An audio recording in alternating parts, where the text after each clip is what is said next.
Larissa, sou monitora da disciplina de Histologia Veterinária e o tema de hoje é ossificação.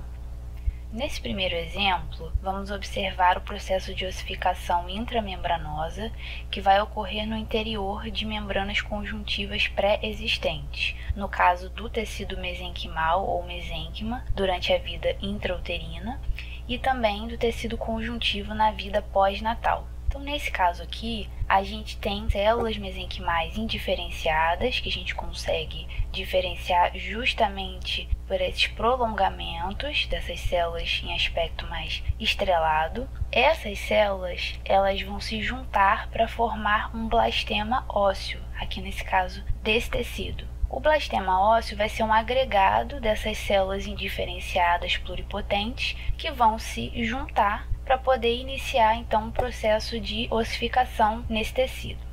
Então as células mesenquimais indiferenciadas, elas vão se agregar, vão se diferenciar nos osteoblastos. Os osteoblastos passam a formar a matriz óssea, no caso aqui um osteoide, que é uma matriz óssea recém-sintetizada e que ainda não foi mineralizada, ou seja, ainda não houve a deposição do fosfato de cálcio e a formação dos cristais de hidroxiapatita.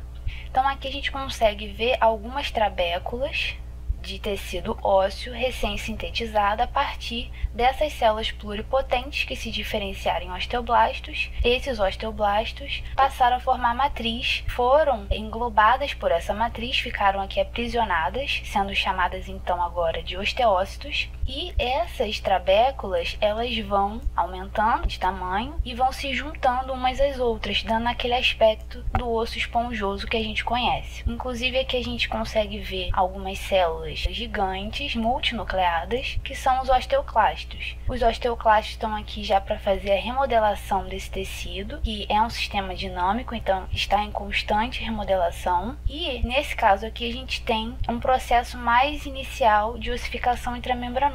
Lembrando que esse tipo de ossificação ocorre nos ossos do crânio, que são ossos que vão passar por esse processo, inclusive lá da fontanela dos bebês, que são uma membrana conjuntiva que ainda não passou pelo processo de ossificação. Então ainda não tem esse tecido ósseo formado como já nos demais ossos do crânio.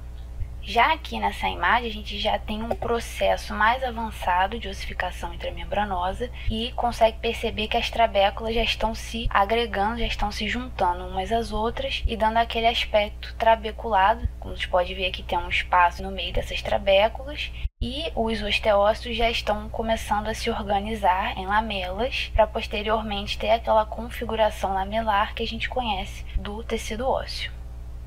Já aqui a gente tem o processo de ossificação endocondral, que diferentemente da intramembranosa vai depender de um molde de cartilagem e alina pré-existente para ocorrer. Então aqui a gente tem a epífise do osso, a diáfise do osso e entre essa epífise e diáfise a gente tem um disco que é de cartilagem e alina. E a formação dos ossos longos e curtos vai se dar através desse processo, que a partir aqui da cartilagem desse disco vai permitir que o osso cresça em comprimento. Então aqui primeiramente a gente tem uma imagem no tricrômio, e aqui já mudando de lâmina, indo para uma lâmina em HE, a gente consegue observar mais de perto a cartilagem em alina, e nesse disco epifisário a gente vai ter diferentes zonas com funções e estruturas diferentes. Então, para analisar cada uma delas, primeiro a gente vai começar com a zona de cartilagem em repouso, que é uma zona de cartilagem em alina, intocada e sem alteração morfológica.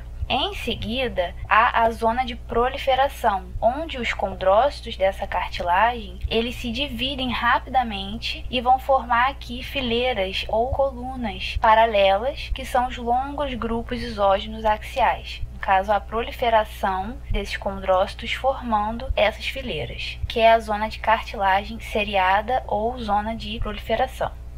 Em seguida a essa zona, a gente tem a zona de cartilagem hipertrófica. Isso porque os condrócitos estão muito aumentados, houve uma hipertrofia celular E essa zona, os condrócitos, além de muito volumosos e tendo glicogênio no seu interior, eles estão apoptóticos. Então, no sentido de que eles estão maiores, repare que a matriz cartilaginosa ao redor deles está reduzida a pequenos tabiques, diferentemente da zona anterior, que era a zona da cartilagem seriada, que a gente tinha um maior volume aqui de matriz cartilaginosa, e aqui, conforme os condrócitos vão aumentando de tamanho, ainda nessas fileiras, a matriz ela fica reduzida a esses pequenos tabiques, mas por conta então do aumento das células. Então repare aqui que a gente já tem umas células apoptóticas na zona que é chamada de cartilagem hipertrófica.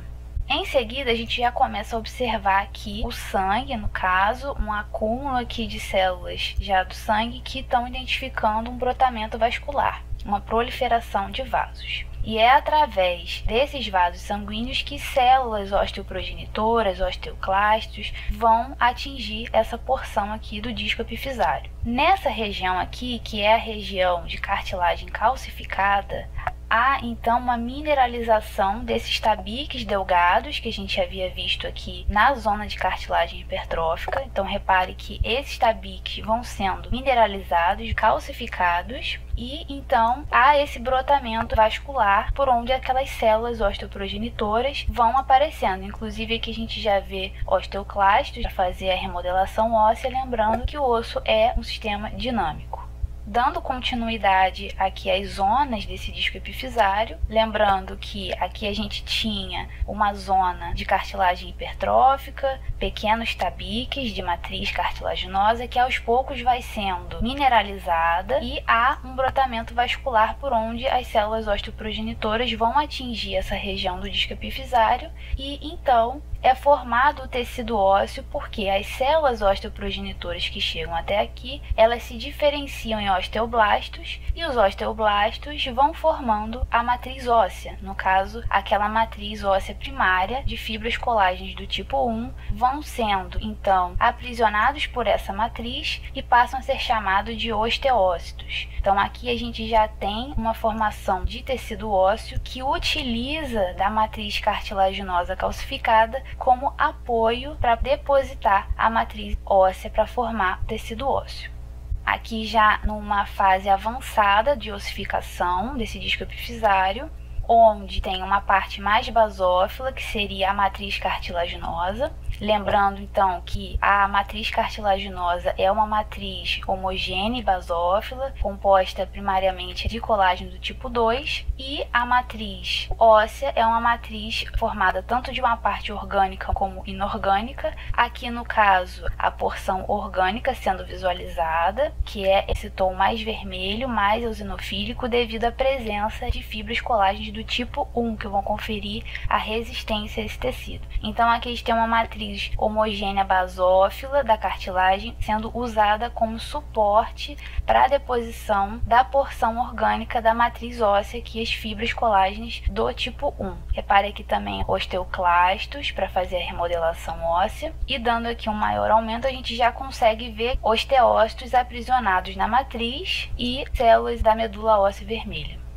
Então, lembrando aqui que o disco epifisário vai ser essa zona aqui onde o osso vai ter o seu crescimento em comprimento devido a uma proliferação mais intensa da cartilagem do que em relação à proliferação do osso. Então, se o osso ele proliferar mais do que a cartilagem, esse disco epifisário aqui fecha, ou seja, não vai ter mais uma região passível de desenvolvimento e para que o osso cresça em comprimento. Até atingir a puberdade, o GH, que é o hormônio do crescimento, vai gerir aqui esse desenvolvimento da cartilagem, maior proliferação do que do osso. Então, o indivíduo vai crescer em comprimento. A partir da puberdade, onde a gente vai ter uma intensificação dos hormônios sexuais, há um bloqueio do GH e da proliferação da cartilagem. Então, nesse sentido, o osso vai proliferar mais do que a cartilagem, e aí não é possível mais que esse indivíduo cresça em comprimento. Então aqui nessa imagem, voltando à imagem inicial já no tricrômio, a gente consegue observar o disco epifisário, essa região, e aqui já a parte em ossificação